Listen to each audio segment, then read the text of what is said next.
On the occasion of our 5th wedding anniversary, Sarah was adamant about celebrating at Costello's, an extravagantly overpriced Italian restaurant.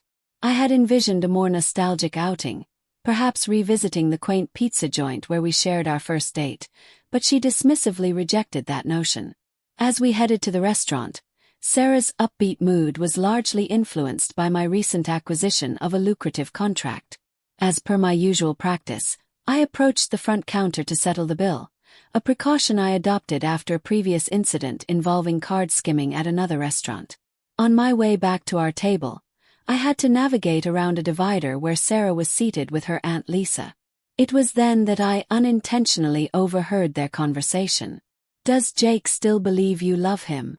Lisa inquired, her speech slightly slurred from the drinks she had consumed. I halted mid-stride, straining to absorb every word. Sarah's voice was clear, tinged with a hint of amusement. "Of course," she responded. "His credit is excellent and he pays for everything. Why would I leave?" Their laughter echoed in my ears. Lisa said something else, but it was muffled, and Sarah replied with a chuckle.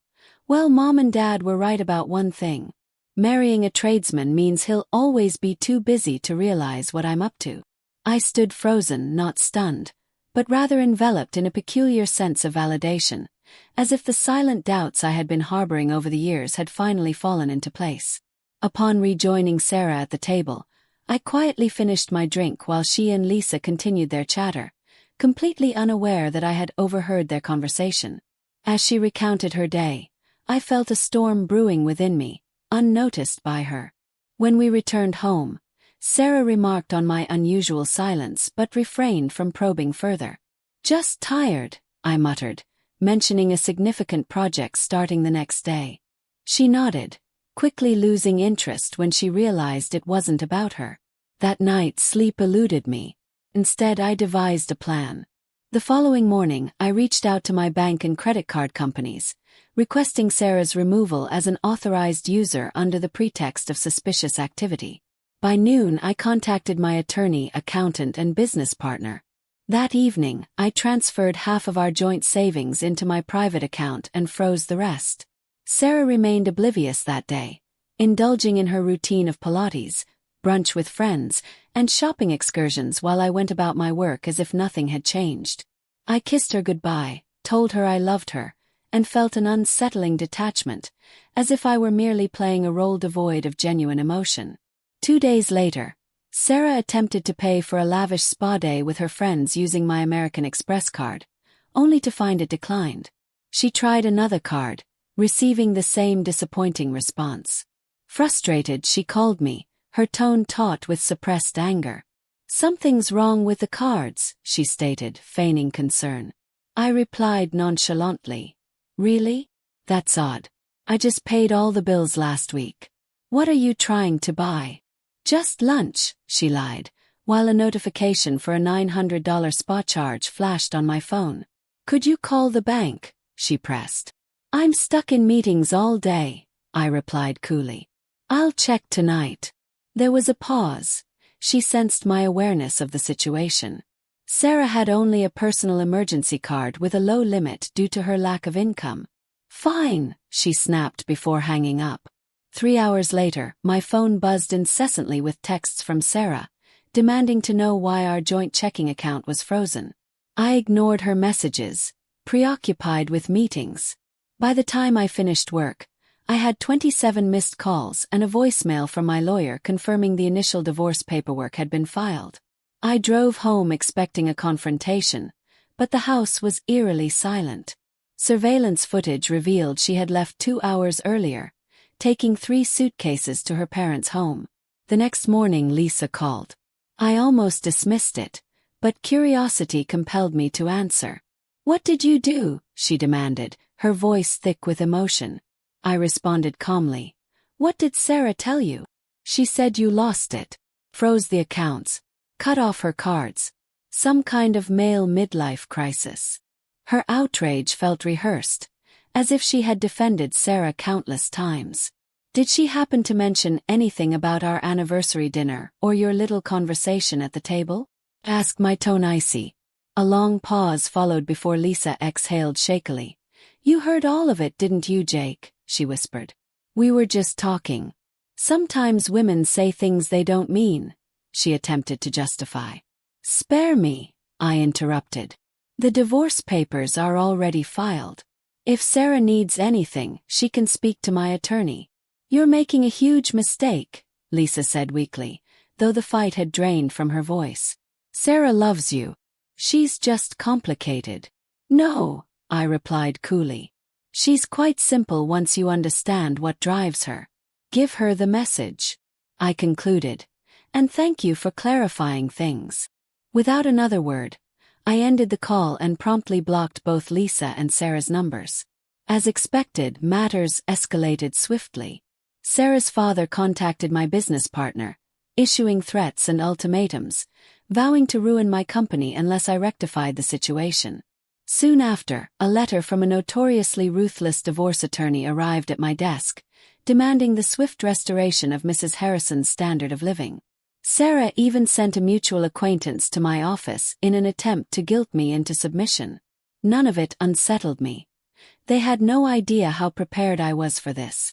My lawyer countered with a trove of evidence.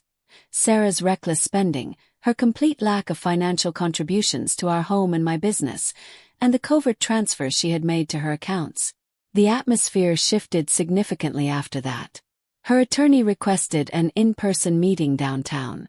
The day I finally saw Sarah again, she was impeccably styled, yet her eyes held a sharp, cold calculation. This is unnecessary, she declared flatly, avoiding my gaze. We can settle this privately. I prefer having witnesses now, I replied evenly. Her attorney cleared his throat, attempting to mediate. My client is willing to negotiate a settlement that appropriately reflects her role in your success, he stated. Patricia, my steadfast lawyer, slid a prepared document across the polished table. My client has already outlined what he considers fair, taking into account the relatively short length of the marriage and the financial irregularities we've documented. In fact, it's more than generous. Sarah grabbed the paper, scanning it with disbelief that rapidly turned into fury. This is an insult, she hissed.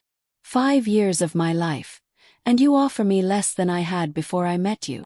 I finally addressed her directly. Before we met, at least you had a career, I said calmly. And some self-respect from earning your own way. Maybe this is your chance to rediscover that version of yourself. She glared at me, indignation radiating from her. My connections built your business, she spat. Actually, I said unfazed.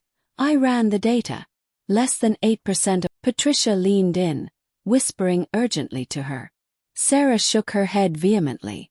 We'll need time to review the offer, her attorney said stiffly. Of course, Patricia replied smoothly. But before you leave, you should be aware.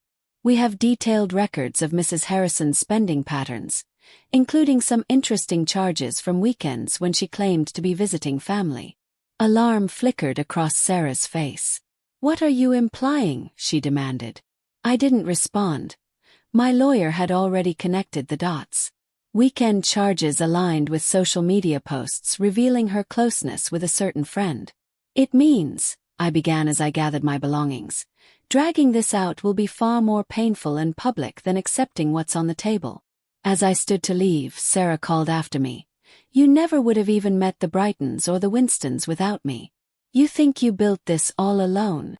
I turned back, locking eyes with her. You know what's amusing? I said quietly. I always credited you for believing in me. I thought you recognized potential in who I could become. Now I see you were simply making an investment, and you cashed out too early. 3 weeks later, Sarah signed the settlement agreement, departing with less than 15% of our assets, sufficient for her to live on if she was prudent. I retained the house, the business, and most crucially my peace. The day after everything was finalized, I received a text from Lisa using a new number. You were smarter than the others. She misjudged you. I didn't need to inquire further about who the others were. I simply replied, no, her biggest mistake was thinking money was all I cared about. It's been 2 months since then. The business is thriving more than ever. It turns out clients prefer working directly with me rather than through Sarah's curated network. Through the grapevine, I've heard that Sarah is staying in her parents' guest house, telling anyone who will listen that I experienced some sort of breakdown and destroyed a perfect marriage. Perhaps in her mind it was perfect. She got the life she desired. All it cost was the pretense of love for me. What Sarah never comprehended was this. I didn't build a successful business by being sentimental or blind. I excelled by paying attention to the details, recognizing patterns, and knowing when it was time to cut my losses. I only wish I had acted sooner. Last week, I donated the remainder of her belongings to a women's shelter. As I handed over the final box, a volunteer asked if I might consider joining their fundraising committee, as they needed assistance renovating the facilities. We've scheduled a coffee meeting next week to discuss it. Nothing extravagant, just two individuals engaging in a conversation about something genuinely significant. For the first time in years, I find myself looking forward to a discussion that transcends appearances, money, or social status.